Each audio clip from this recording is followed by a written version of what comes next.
नमस्कार साथीहरू, यहाँ सबैलाई आनन्द इन्साइट्समा तपाईँलाई हार्दिक स्वागत छ।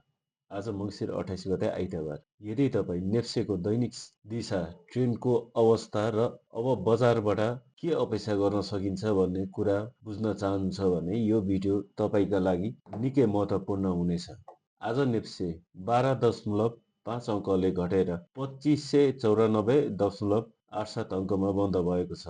आज कुल 330 वटा कम्पनीको जम्मा 4 अर्ब रुपियाँ बराबरको कारोबार भएको छ। आजको भिडियोमा हामी नेप्से इन्डेक्सलाई दैनिक टाइम फ्रेममा 5 वटा महत्त्वपूर्ण टेक्निकल एनालाइसिस टुल प्रयोग गरेर विश्लेषण गर्नेछौँ।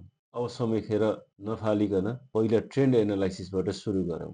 सबैभन्दा पहिला कुरा गरौँ ट्रेन्डको, किनभने ट्रेन्ड सधैँ तपाईँको साथी हुन्छ। चार्टमा हामीले प्रयोग गरेका छौँ EMA 9, EMA 21 र EMA 48।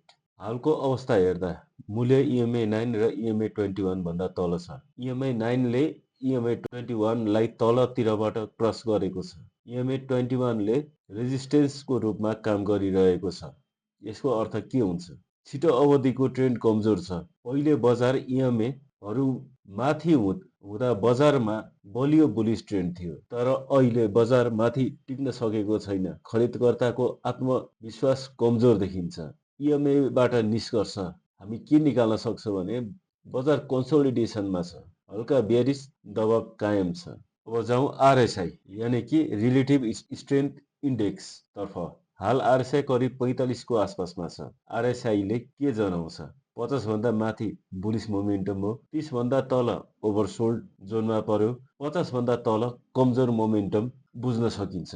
हालको अवस्थामा बजारमा ओभरसोल्ड छैन, बुलिस मोमेन्टम छैन, तर न्युट्रलदेखि हल्का बेरिसको अनुभव गर्न सक्छौँ। RSI पहिले 60 नजिक जान खोजेर फेरि तल फर्किएको देखिन्छ।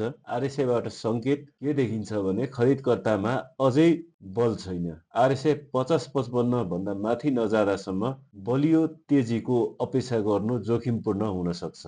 अब हामी MACD को प्रयोग गरेर ट्रेन्डको बल जाँचौँ। अब MACD हेर्नुहोस्। चार्टमा MACD लाइन सिग्नल लाइन भन्दा तल छ।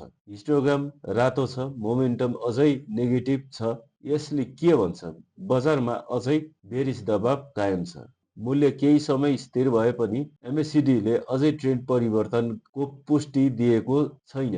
MACD बाट निष्कर्ष के निकाल्न सकिन्छ भने बुलिस रिभर्सल पुष्टि भएको छैन, बजार अझै सुरक्षित छैन, सावधानी अत्यन्त जरुरी छ। अब कुरा गरौँ भोल्युमको। हाल देखिएको अवस्था, मूल्य बढ्दा भोल्युम बलियो छैन, भोल्युम क्रमशः घट्दो अवस्थामा छ।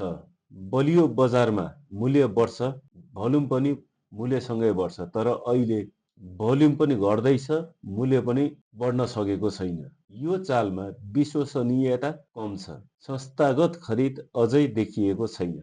अब अन्तिम टुल OBV अनब्यालेन्स भोल्युम लगाएर हेरौँ। OBV चार्टमा हेर्दाखेरि साइडवेजदेखि तलतिर छ, नयाँ उच्च बनाएको छैन, कुनै पनि एकुमुलेसन सङ्केत छैन। यदि OBV माथि जान्थ्यो र मूल्य स्थिर हुन्थ्यो भने त्यो बुलिस सङ्केत हुन्थ्यो, तर अहिले स्मार्ट मनी प्रवेश गरेको देखिँदैन। OBV बाट निष्कर्ष के निकाल्न सक्छौँ भने ठुला खेलाडीहरू अझै पर्खर हेरेको अवस्थामा छन्। समग्रमा बजारको निष्कर्ष र महत्त्वपूर्ण लेभलहरूको कुरा गर्नुपर्दा समग्र बजारको अवस्था न्युट्रलदेखि बेरिसको लेभलमा छ। रेजिस्टेन्स क्षेत्र EMA 21 र EMA 48 देखिएको छ। करिब 2620 देखि 2650 को क्षेत्र हो यो। सपोर्ट क्षेत्र हालको लागि 2580 रहेको छ।